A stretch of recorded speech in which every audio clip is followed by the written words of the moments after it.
Hello Betaji, how are you? I hope all of you are studying well in this grim situation also. So don't bother, everything will be alright, and we have to pray all the time for each and every living being. Okay? So without wasting time, with the positivity. You all are familiar, we were discussing the topic from the 12th standard political science, the very first chapter of 12th standard political science, constitution, why and how.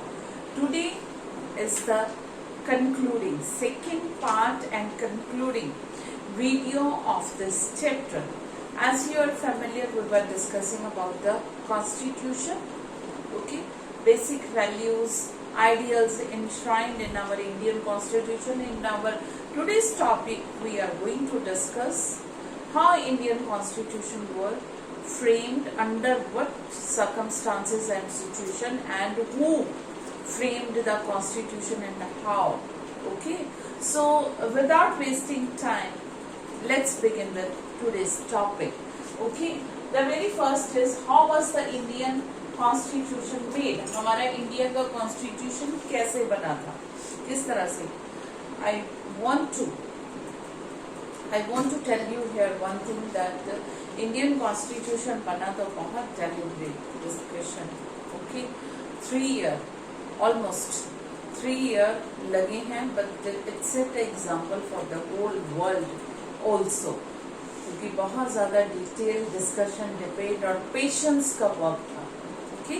So कैसे बना, let's begin. देखिए, let's discuss with the detail.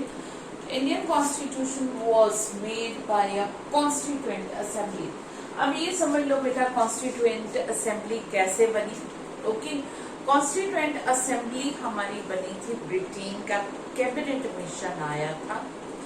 Okay, उनके ही जो idea थे, resolution थे, view point थे, उसी को लेके ये कैबिनेट मिशन जो था, cabinet of some member from the cabinet of British government की कैबिनेट के कुछ एक मेंबर आए थे, उसको कैबिनेट मिशन इसीलिए कहा जाता है क्योंकि कैबिनेट मिनिस्टर्स थे कुछ.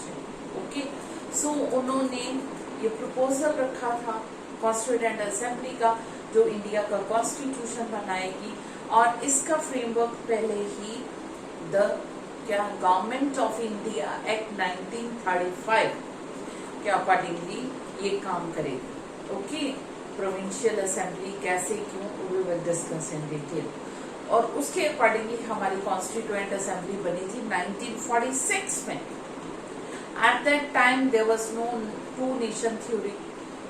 Muslims were demanding for the separate nation, no doubt, but कुछ श्योरिटी नहीं थी कि India was divided into 2 parts. India is going to, ठीक है, इंडिया 2 parts में डिवाइड हो जाएगा. बट इसके बाद अनफॉर्चुनेटली, ठीक है, जो इंडिया डिवाइड हो गया 2 parts में, इंडिया पार्टीशन्ड इनटू 2 parts. ओके, सो उसके बाद हमारे कॉन्स्टिट्यूएंट असेंबली के काफी मेंबर जो थे वो पाकिस्तान की साइड में जो टेरिटरीज चले गए वहां से भी थे, तो इसलिए कम हो गए. कैसे, क्यों, लेट्स बिगिन. ठीक है, कॉन्स्टिट्यूएंट असेंबली बनी थी कैबिनेट मिशन के अकॉर्डिंगली, और कैबिनेट मिशन आया था 1946 में ये. ओके, सो ये कैबिनेट मिशन क्या है, I have told you. Some ministers जो थे, कैबिनेट मिनिस्टर थे ब्रिटिश गवर्नमेंट के, वो कुछ एक आए थे, इसलिए इसका नाम कैबिनेट मिशन बना. उन्होंने एक प्रपोजल दिया कॉन्स्टिट्यूएंट असेंबली का कि इंडियन कॉन्स्टिट्यूएंट असेंबली बने और अपनी कंट्री के लिए कॉन्स्टिट्यूशन फ्रेम करे ताकि हम इनको इंडिपेंडेंस दे. But at that time there was no such surety that India is going to divided into 2 parts. तो इसलिए यूनाइटेड थी हमारी constituent assembly, although consistently the Muslim League was demanding for the separate Muslim country. Okay, 1946 में ये हुई है first meeting, first sitting हुई है 9 दिसंबर 1946 में. फर्स्ट सिटिंग किसकी हुई है, कॉन्स्टिट्यूएंट असेंबली की. Keep this thing in mind. Okay, फिर next I have told you कि इसके बाद जो है इंडिया पार्टीशन्ड हो गया. ठीक है, बन गया, क्लियर कट व्यू हो गया 1947 के शुरू में कि इंडिया 2 पार्ट्स में डिवाइड होगा, ये टेरिटरी उधर जाएगी, ये एरिया से इधर इंडिया में आएंगे। सो इंडिया पार्टीशन हो गया, इसलिए जहाँ पे बाइकआउट कर दिया मुस्लिम लीग ने कॉन्स्टिट्यूएंट असेंबली का, और नहीं उन्होंने जितने भी थे मेंबर। उसके बाद कुछ एक मेंबर अनविलिंगली, जैसे खान अब्दुल गफ्फार खान, जिसको फ्रंटियर गांधी भी कहते हैं, they didn't want to go to Pakistan, वो पाकिस्तान नहीं जाना चाहते हैं, strongly condemned the partition of India and against that, but still circumstances, कुछ एक हालात हमारे वश में नहीं होते, कहते हैं ना वही, तो उनको कॉन्स्टिट्यूएंट असेंबली भी छोड़नी पड़ी और पाकिस्तान में जाना पड़ा महात्मा गांधी के कहने पे।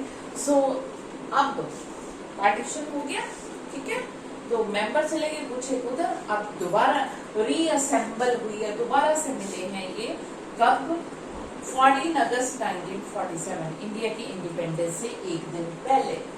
और मेंबर जो थे ये इनडायरेक्टली चूजन मेंबर थे। इनडायरेक्टली कैसे बेटा, आई have told you the government of India act में इंडिया की प्रोविंशियल असेंबली के मेंबर को इलेक्ट करने का प्रोसीजर था कि 1 लाख के पीछे एक पर्सन, ठीक है, और ये रिप्रेजेंटेटिव होंगे चुने गए, और इन्हीं जो प्रोविंशियल असेंबली के रिप्रेजेंटेटिव थे उन्हीं ने ही इलेक्ट किया था हमारे कॉन्स्टिट्यूएंट असेंबली के मेंबर को। आप समझ लो जैसे प्रेसिडेंट ऑफ इंडिया को इलेक्ट करते हैं, प्रेसिडेंट ऑफ इंडिया को हम डायरेक्टली नहीं इलेक्ट करते बट इनडायरेक्टली तो इलेक्ट करते हैं।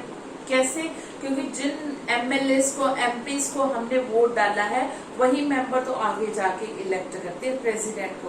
गेटिंग माय से इसी तरह से प्रोविंशियल असेंबली के मेंबर्स को कॉमन पीपल ने इलेक्ट किया था, आगे प्रोविंशियल असेंबली के मेंबर्स ने ही कॉन्स्टिट्यूएंट असेंबली के मेंबर को इलेक्ट किया। ओके, सो ये इनडायरेक्टली जो थे इलेक्शन थे मेंबर प्रोविंशियल लेजिस्लेटिव असेंबली के मेंबर ने किया था, जो गवर्नमेंट ऑफ इंडिया 1935 के एक्ट के अकॉर्डिंगली हुई थी। ओके, और ये suggested by the plan proposed by the committee of the cabinet mission. I have told you कि कैबिनेट मिशन आया था, ये सारा प्लान उन्होंने प्रपोज किया था, बना के लाए थे कि कॉन्स्टिट्यूएंट असेंबली कैसे बनेगी, कौन बनाएगा इनको, ठीक है, प्रोविंशियल असेंबली के मेंबर्स चुनेंगे, ये सब कुछ उन्हीं के प्लान के अकॉर्डिंगली हो रहा था। इसको कैबिनेट मिशन प्लान कहते हैं। ओके, ये 1946 में इंडिया में आया था। ये सीट्स जो थी आई हैव टोल्ड यू कि 10 लाख के पीछे एक रिप्रेजेंटेटिव चुनना है, जैसे हमारे यहाँ पे एमएलए एमपी को चुनते हैं। सो ये था प्रोविंसेस से कितने मेंबर इलेक्ट हुए, 292, और प्रिंसली स्टेट से 93। अब प्रोविंसेस और प्रिंसली स्टेट समझ लो बेटा। प्रोविंसेस मतलब वो स्टेट्स जो डायरेक्ट ब्रिटेन के कंट्रोल में थी, ठीक है, ब्रिटिशर्स के कंट्रोल में थी। प्रिंसली स्टेट उनको कहते हैं जहां पे अभी तक राजा का रूल था, नवाब और किंग रूल करते थे, उनकी स्टेट से इलेक्ट करके आना।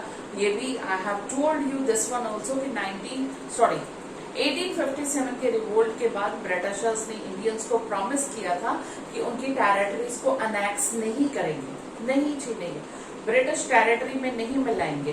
बट उन्होंने मिलाया नहीं, बट जो इंडियन प्रिंसेस थे, नवाब थे, they were playing like a puppet in the hands of the Britishers. उनकी कठपुतली की तरह ही काम कर रहे थे ये सारे, ठीक है। इनडायरेक्टली पूरा कंट्रोल तो ब्रिटिशर्स का था। सो इसलिए प्रोविंसेस मतलब जो डायरेक्ट ब्रिटिशर्स के कंट्रोल में थी, वहां पे कितने मेंबर चुनेंगे, 292। ओके, ये हम बात कर रहे हैं हमारे प्रोविंशियल लेजिस्लेटिव असेंबली के मेंबर की। और फिर है प्रिंसली स्टेट से आए 93 मेंबर, ठीक है। सो ये हो गए नियर अबाउट आपके 400। ओके,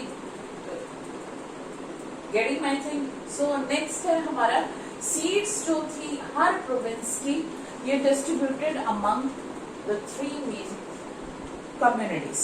हर स्टेट में 3 मेन कम्युनिटीज थी, मुस्लिम, सिख और जनरल। जनरल में हिंदू भी और बाकी सारे रिलीजन, ठीक है। ये हर कम्युनिटी को इक्वल रिप्रेजेंटेशन, प्रॉपर रिप्रेजेंटेशन मिले, इसलिए ये किया गया। मतलब डिवाइड एंड रूल पॉलिसी जो उन्होंने अपनाई, हमने भी वो खत्म की कि वो all are equal, we all are Indian, ये स्पिरिट ला सके। ब्रिटिशर्स ने डिवाइड एंड रूल अपने सेल्फिश मोटिव्स के लिए किया था, ताकि हम वो लोग रूल कर सके इंडिया में। तो हमारे, I don't want to, but still you are aware कि हमारे लीडर ने अपनी गद्दियां बचाने के लिए, अपनी कुर्सियां, अपनी सीट्स बचाने के लिए वो पॉलिसी को फॉर्मुलेट किया, अपनी पावर को गेन करने के लिए। ठीक है, डिवाइड एंड रूल, रिलीजन और कास्ट के नाम पे वोट मांगते हैं। क्या फर्क है ब्रिटिशर्स और हम में? ठीक है, वो लूट रहे थे अपने सेल्फ, वो बाहर के थे, हमारे अपने ही लीडर। सो वही पॉलिसी चली आ रही है, ये ब्रिटिशर्स ने ही स्टार्ट की थी।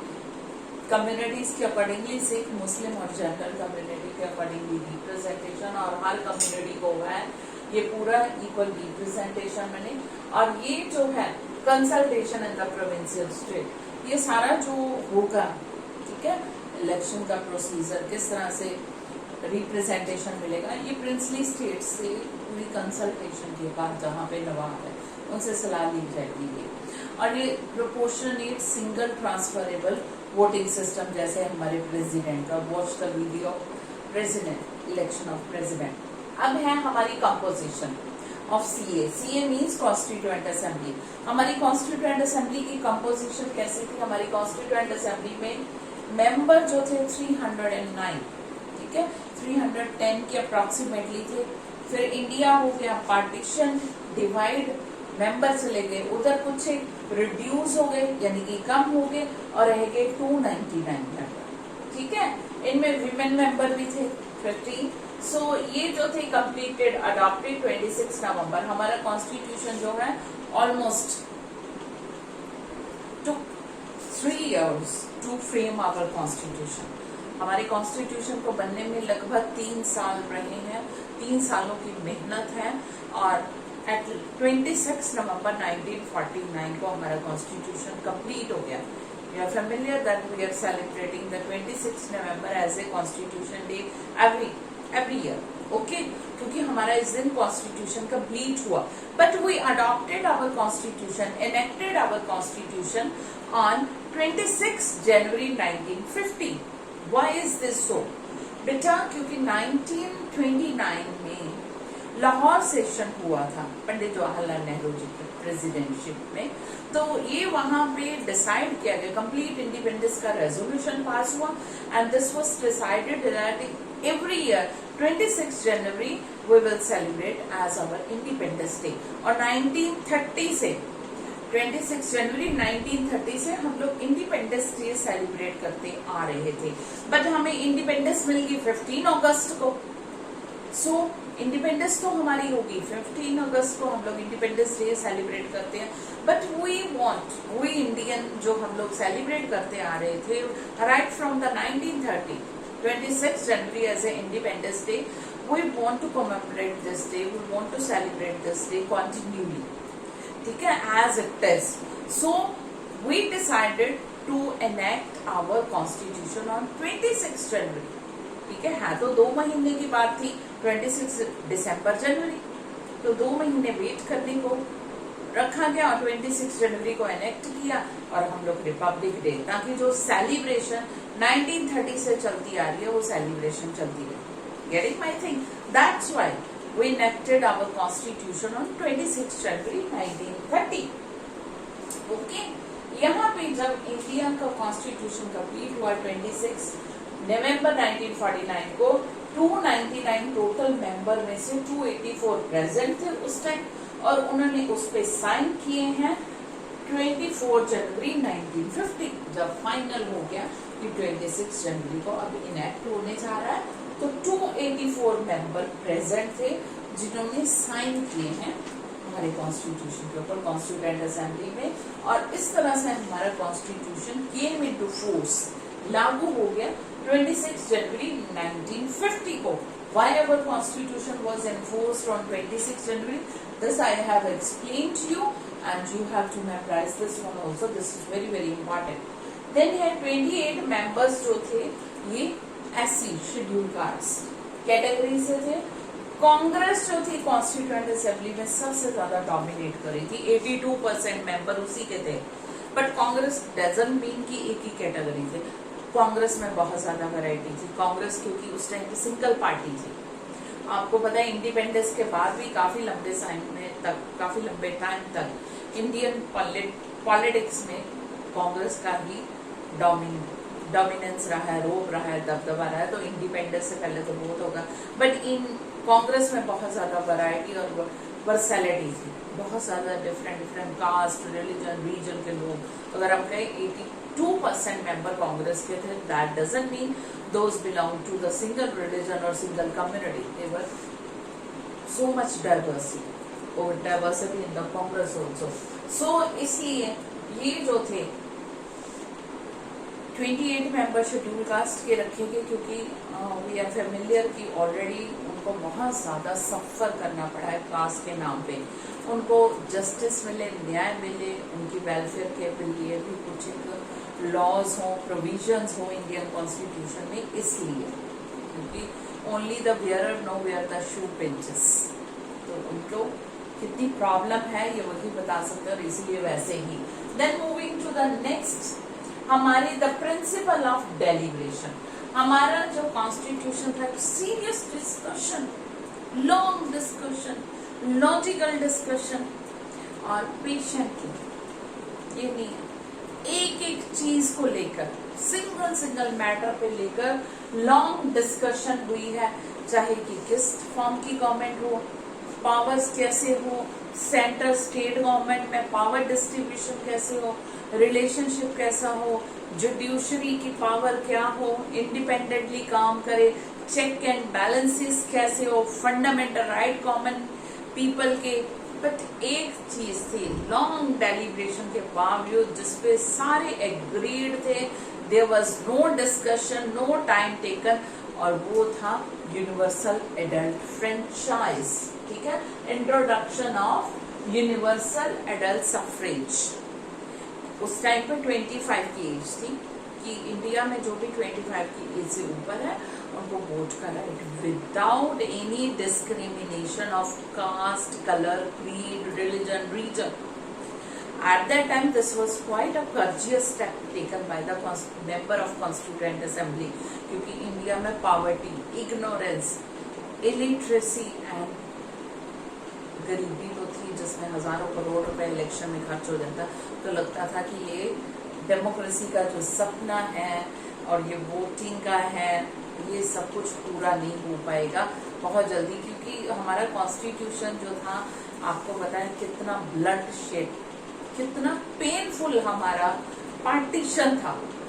ओके, और ऐसे हालात में हमारा कॉन्स्टिट्यूशन बन रहा था, ऐसे हालात में फिर हम डेमोक्रेसी के सपने देख रहे थे वोटिंग के, और ये कंप्लीट होंगे नहीं होंगे, हमें तो क्या पूरी दुनिया को तो बिल्कुल ही नहीं था कि ये जल्दी ही कोलैप्स हो जाएगा सिस्टम, जो इतनी बड़ी बड़ी बातें लेकर, इतने बड़े सपने दिखाकर इतने साल वेस्ट कर रहे हैं बनाने में।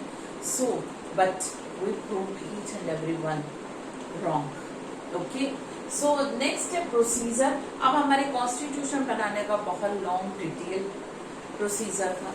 आई हैव टोल्ड यू कि एक तो वैसे ही हमारा बड़ा ड्रीम था कि हम एक्सप्लॉइटेड पर्सन्स हैं, स्लेवरी झेल चुके हैं ब्रिटिशर्स के हाथों से, एक्सप्लॉइटेशन, हैरेसमेंट एंड स्लेवरी। अब each and every one will be independent, her state को आजादी मिलेगी, हर सिटीजन को मिलेगी सेंट्रल गवर्नमेंट। बट हम लोगों ने कितना पेनफुल, ब्लडी और ये पार्टीशन झेला। फिर उसके बाद हमारी अपनी ही स्टेट कहना शुरू होगी, हम भी अलग होंगे, हम भी इंडिपेंडेंट होंगे। ठीक है, I have uploaded the video on that also, so I will not discuss in detail in this video. So अब इंडिया ने, कॉन्स्टिट्यूएंट मेंबर्स ने ये भी डिसाइड किया कि सेंटर को ज्यादा स्ट्रॉन्ग बनाया जाएगा। Earlier this was not. ठीक है, यूनिटरी फीचर भी रखे जाएंगे, फेडरलिज्म तो होगा बट यूनिटरी भी रखा जाएगा, सेंटर को ज्यादा पावरफुल। ये बड़ा था। अभी इतना डिटेल में वर्क हो रहा है, डिबेट हो रही है, डिस्कशन हो रहा है, क्योंकि उस टाइम पे ऐसा तो था नहीं कि नेट है, मोबाइल है, टीवी है और न्यूज पे पब्लिश कर दो, सोशल मीडिया से राय मांगो और एकदम से आपको मिल जाएगी। ठीक है, this was not so. Common ये कॉन्स्टिट्यूएंट असेंबली के मेंबर जो हैं वो more than 3 months, okay, 100 days से ज्यादा भी ये कॉमन पीपल के बीच में घूमे हैं और एक एक कंट्री के कॉर्नर में गए हैं, वहां पे प्रॉब्लम डिस्कस की है कॉमन पीपल की और उनकी राय ली है, वो किस तरह से न्यूज़पेपर में पब्लिश किया है, पैम्फलेट की लेटर्स लिखो जो आपको चाहिए, ईच एंड एवरीथिंग, ठीक है, एफर्ट किए गए एंड तक ये।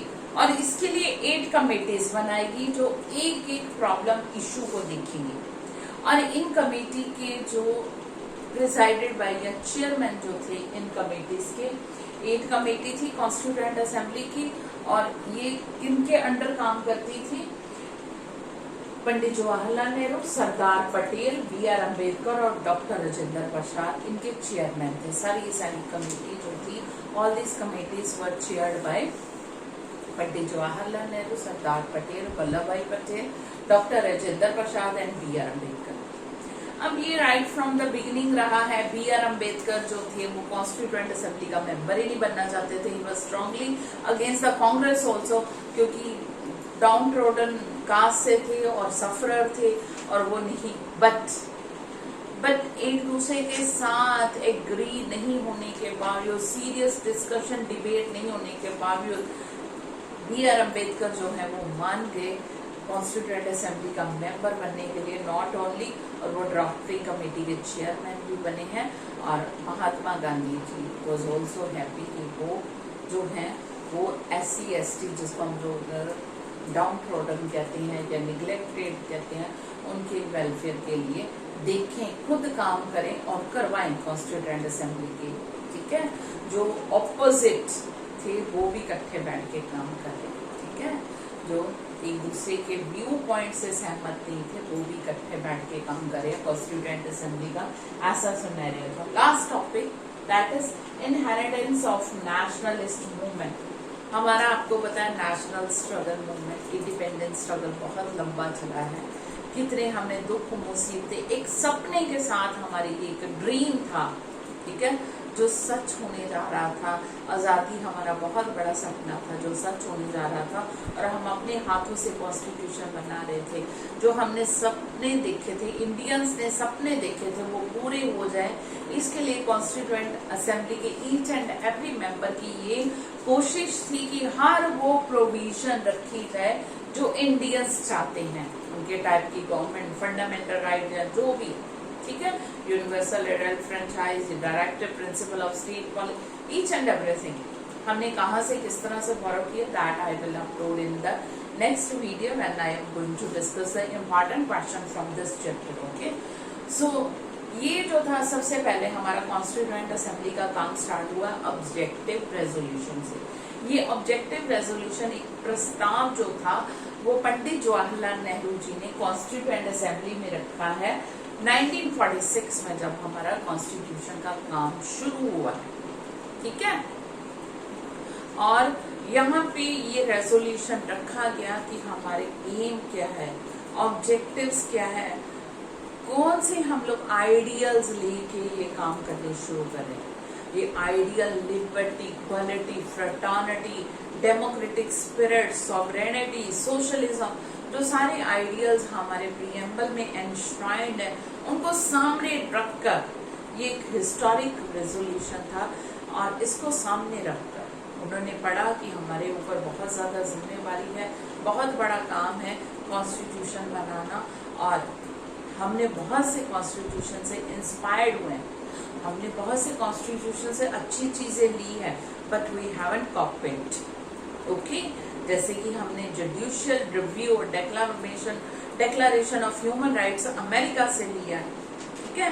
Directive principle of state policy जो हमने आयरलैंड से लिए हैं, और fundamental duties and 5-year plan हमने रशिया, USSR उस टाइम पे था, सॉरी, और पार्लियामेंट्री सिस्टम जो हमने है ब्रिटेन से लिया है, सो मेनी थिंग हम लोगों ने। और ये जो है यूनिटरी फेडरल सिस्टम हमने कनाडा से लिया है, किस तरह से सेंटर स्ट्रॉन्ग होगा। हम लोगों ने हर वर्ल्ड के कॉन्स्टिट्यूशन को डीपली स्टडी किया, अपनी जो कंट्रीमैन थे, अपने लोग थे, उनकी आशाओं को, इच्छाओं को, एस्पिरेशन, होप्स, डिजायर्स, उनको सामने रख के अपने अकॉर्डिंगली मॉडिफाई किया, मोल्ड किया, अडॉप्ट किया। इतना बढ़िया कॉन्स्टिट्यूशन बनाया हमने, 3 साल तक लगा दिए। ये कॉन्स्टिट्यूशन है अब इंस्पायरिंग, सोर्स ऑफ इंस्पिरेशन रहा है पूरे वर्ल्ड के लिए। और इसका बेस्ट एग्जाम्पल जो है साउथ अफ्रीका का कॉन्स्टिट्यूशन है, जो काफी हद तक हमसे मिलता जुलता, उन्होंने इंस्पायर होकर हमसे बनाया है। Okay, that's all for today. I hope you understood each and every topic which I have discussed. And still you have any problem, send me your problem in comment section. And with this we come to the end of the first chapter from 11th standard political science, constitution, why and how. I hope you have no doubt, but still any doubt always welcome. But before leaving, I want to say, please subscribe, share and like my channel, and stay home, stay safe, take care of near and dear ones, okay, and serve the humanity. That's all from Aradhana ma'am.